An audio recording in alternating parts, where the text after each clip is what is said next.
Suzanne, Hi. welcome and thank you so much for your presence and expertise in relationships. My pleasure. As a relationship expert who mentors high-achieving women of influence and power couples, you must get this question all the time. Hmm. Are there any good men left? I love that question. I love it and I hate it. I'll tell you why. There are good men, period. The good men that we're looking for, what are the qualities of the good men? We want to have them be present and not distracted, right? We want to have it that they are staking their claim, like they're, Yes. yes? Yes. Yeah, they're saying, I want to be here. I want to be here with you. And I want you. And I want you. Yes. Yes, they follow through with what they say. Yeah. So wouldn't that be wonderful? Yes. So there are those men out there, and they're there, and they've always been there. The question is, what are they looking for? That is a good question. Yeah, what are they also looking for? Yes. Am I articulating that part of me that they are looking for as well? Have you prepared yourself to welcome him in? Because he's right there. He's just wanting you to say, beloved, please step through. Yes. I'm here. I've been waiting for you. How do you tell a good man, or rather a good person, from the rest? Based on what you're looking for, you will do the practice to prepare yourself to attract that one that meets your soul's longing. Now, in that, though, you're going to attract many. So many will show up at your doorstep. Which one is the one to choose?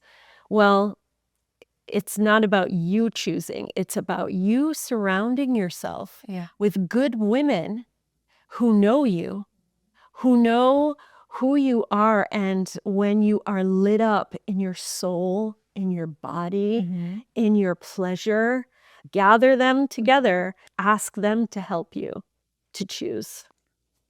Okay. Yeah. So there's no like general guideline or stereotype of this is the good person. Well, it's an interesting question too, because it's like, it's the same as where are all the good men? Where's the good person? Yeah. It's not about out there. Yeah. It's about, am I being the best person that I can be?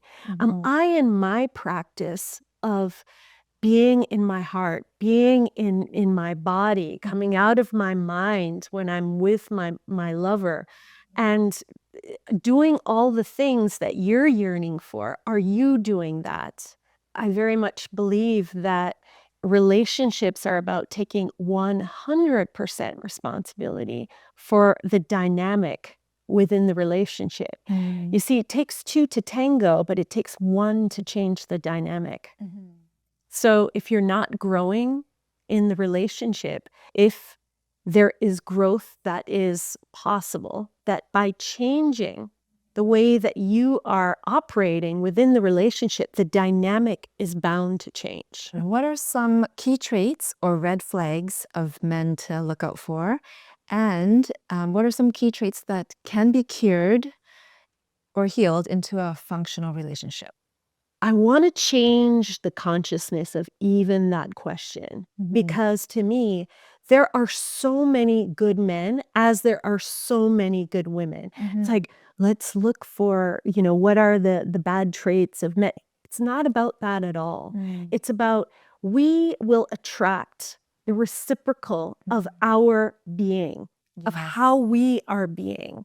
Hold ourselves with that stature of, I am valuable. Know your value. And don't even lift your eyes unless you are in front of, you've been presented with someone of equal value to you. And you will only know that, again, with the support of your community and your deep practice. So your deep practice has to go to a place where you are connecting every day with the source, whatever that is. Call it God, goddess, nature, whatever that is. Drop into source And the second part to that question was, what are the things that can be up-leveled, let's say, for relationship? Yes. So let's talk about, just as women of influence, let's just speak there. What can be up-leveled is your ability to be inviting and welcoming. Sometimes through, traumas or stresses or having to be that leader in the world, we close ourselves off. We may put up walls around ourselves. So we are not as welcoming as we could be.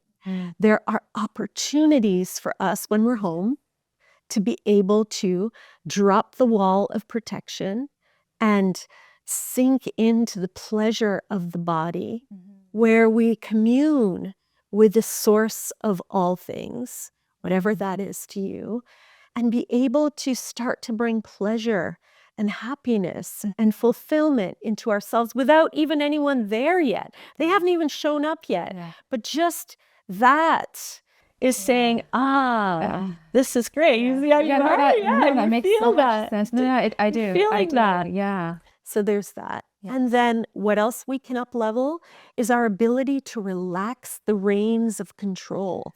Does infidelity make a man or a woman a bad person to be with? Not sure you're gonna like my answer. Okay. They might be the perfect person to be with. Okay. Yeah. Let that land. Here's why. If, say, your partner is unfaithful, you can decide, okay, that's it. I'm done. I'm out. And you have that choice. You are welcome to that choice. Or you may stop and say to yourself, what about that can I learn from? The person that your partner may have been unfaithful with is also your teacher. If you want to have a relationship that is a sacred relationship that is for more than just pleasure and convenience, but that you can both grow, this is one of the greatest opportunities to do that. Now, I'm not suggesting that people go out and they have affairs so that they can have this. This is not what I'm suggesting. Yeah. I'm saying that whatever it is that shows up in your relationship is an opportunity for growth. This is something I've been kind of curious about for women in my life, like my mom. At a certain age, is it too late to find that love, that good person? It's never, ever too late. Your practice is forever. If you choose to walk the path of growth and you choose to walk the path of fulfillment and joy and gratitude, it's never too late. And if you remember that everything in life is for you, then every disappointment, every time that you maybe were not chosen, it's an opportunity for you to brighten. It's an opportunity for you to drop into more of you.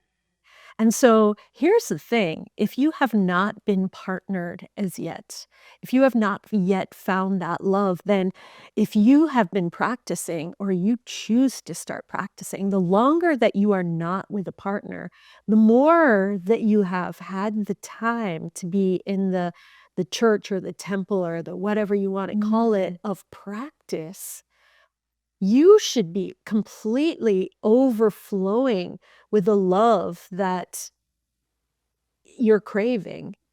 You can't even be craving. You could just be standing there as this radiant light. And sooner or later, you will be magnetized to that one that meets your soul's desire. But the moment that you go into your head and you say, well, I don't know, he hasn't shown up yet, or it's never worked out, then you're in your head and you're not that radiant light. That's the attractive force. So it's about getting out of your head so you can drop into your body and your heart and your soul so that you can then again open up and be bright Mhm. and be the one that attracts your beloved. Your beloved is there. It's just they can't see you every time you go into your head. But you just got to keep yourself open to life, and life Mhm. will show up for you. Why do you think so many people can't let go of the scarcity mindset of not finding a good partner? We are, as a humanity, yearning for more contact. We are yearning to merge in deep love. And our pain is when we feel like we are not able to give or receive love fully. That's the pain of feeling like we're separate from that. But when we are in a place where we are giving our love fully, receiving love fully, there's a fulfillment that happens, that we're patient. We can then wait. We can wait. We compare ourselves to others. Mhm. We compare ourselves to, well, over there, how come they have a relationship and what's up with me? Why can't I just manage to hold something together? What's wrong with me? And when we open to, oh, they're in a relationship over there. Mhm. You know that you're not, but they are. Oh my gosh, I'm happy for them. Oh my gosh, I'm happy for them. I am so happy for them too. Spend your time being happy and grateful for the others that are doing what it is that you want to do and have what it is you want to have, and you will be in that world.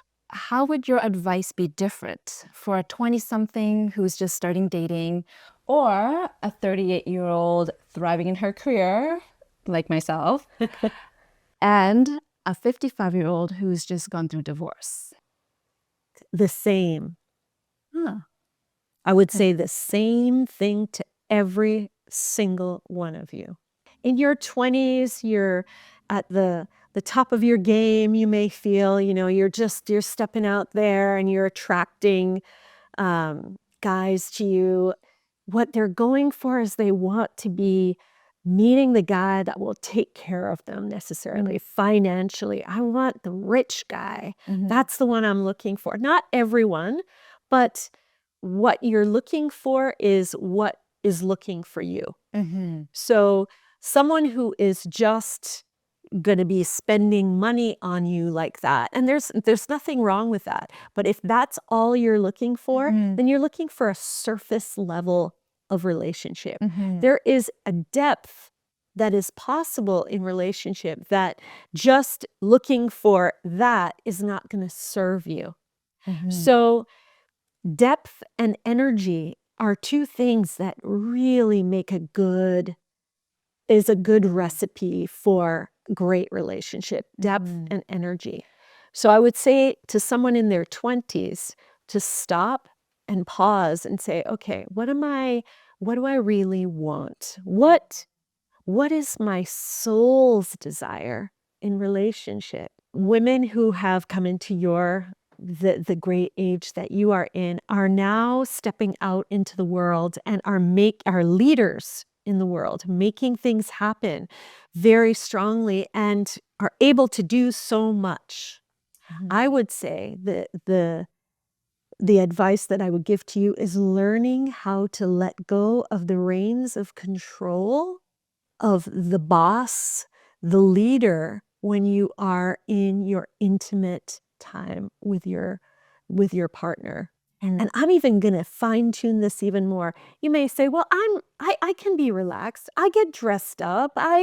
Of course I want to go where they want to go. Yes, but when you're at dinner, are you ordering for him?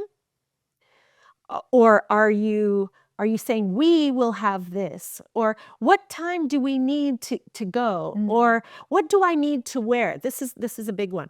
He'll invite you out and you'll say, well, what do I need to wear? Where are we going? Do you see? Yeah, I know. On a need to know basis needs to drop. When you let go of the need to know, here's what happens. He feels that sense of respect.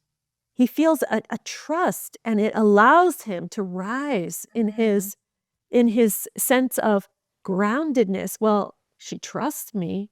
I guess I need to be trustworthy. And it's so what he wants to do. It's so how he wants to show up in the world. And by doing that, it's actually a gift. It's a gift. And trust more than you think you should.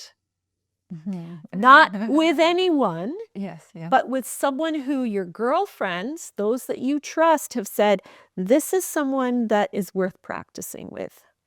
And I say practice because you don't know yet. But everyone that comes before you is an opportunity for you to practice letting go. It's about allowing yourself to relax, trying to find that one. You won't be able to. Have your sisters help you to find that one. And when they say yes, practice with that one until it's seen that maybe that's the one. And if it's not, then do you quickly jump ship? You can, or once again, you can say, if it's not the one, and I'm not talking about abuse situations, but if there are any things that you're feeling, it's about utilizing that in your relationship to fuel the next level of intimacy, of passion. Anytime something's going on, it's always an opportunity. It's like, oh, something's going on now. Okay, this feels terrible. Okay, I'm going to feel that fully. This feels horrible. Not going to blame them. Yeah. I'm going to take this and go, take a breath, have compassion and love for yourself, and whatever it is that you're feeling, whatever the situation is, and feel it fully to your core.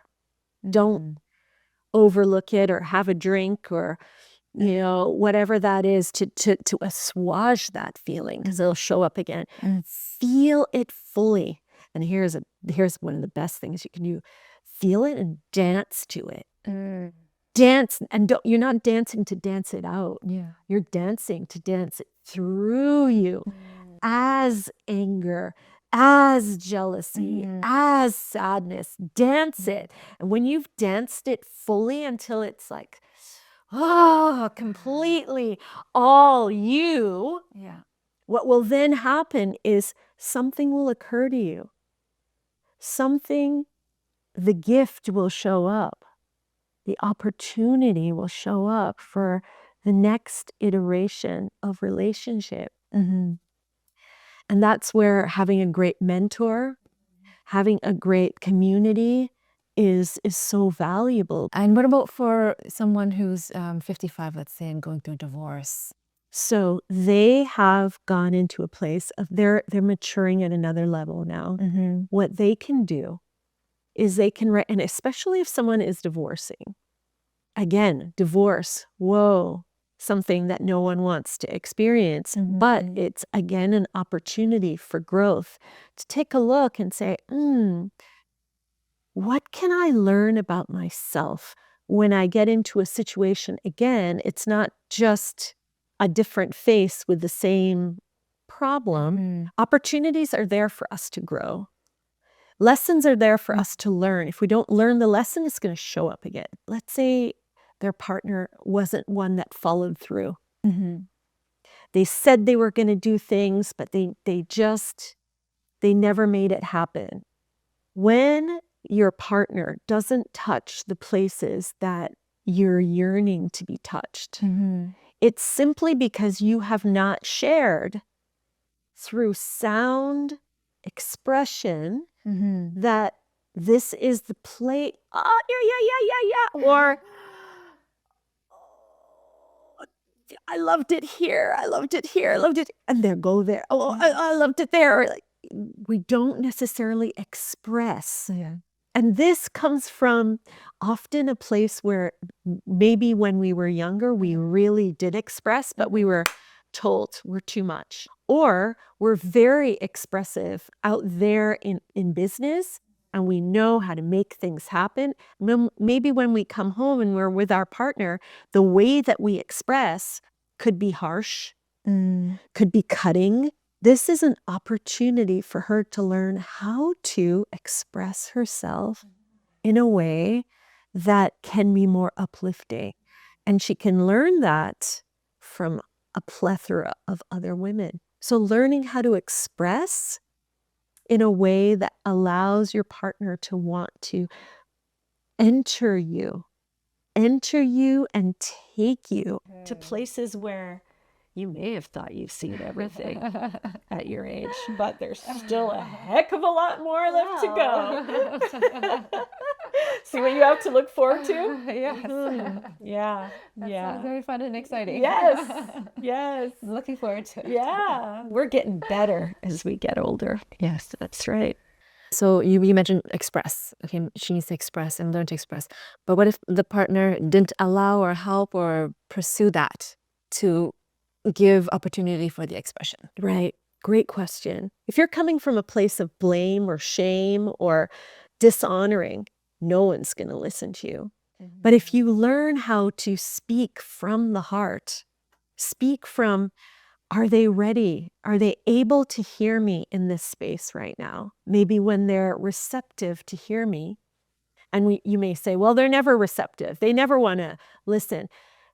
They may never be receptive to a harsh tone, nor should they be. Notice that when we come from a certain way of speaking, the reflection back will match the way that we come across. It's never about them. Although, sure, we want it to be. We want it to be that, well, if they would have just listened to me. Well, if you would have just spoken up. If you would have just spoken up, but how? From a place of connecting and then noticing and being aware of how you are getting across the same message. What is the top piece of advice that you wish you had before that you learned later? I tried to understand the principles of relationship early on. I had read lots of books. I'd heard talks on relationships, and I had studied with many different masters in different relationship dynamics. I wish that I would have moved my body to understand the principles sooner. I loved to dance, but I didn't think that dance was as important because I had so much to learn. I had so much to study. I wanted to get it down. I wanted to know that I knew what I was talking about. I wanted to be able to explain things. But when it came time to actually practice with my partner, practice meaning do the work, I understood things up in my head, but I didn't get it in my body. And I did not get the value of what it meant to be truly in the body. I'd put it off. And so taking up a dance practice for me has meant recognizing in my body what all of these principles mean. I move and I, oh, okay, that's what it means. Okay, I can practice that. I can do that. It's no longer just concepts, but it is body wisdom. Your body is here for you. This is your vehicle. So, well, you know what? I'm going to take that advice and I'm going to implement it right away. good. Great. Thank you so much. You're so welcome. What an amazing conversation today. Oh, thank you. Thank you.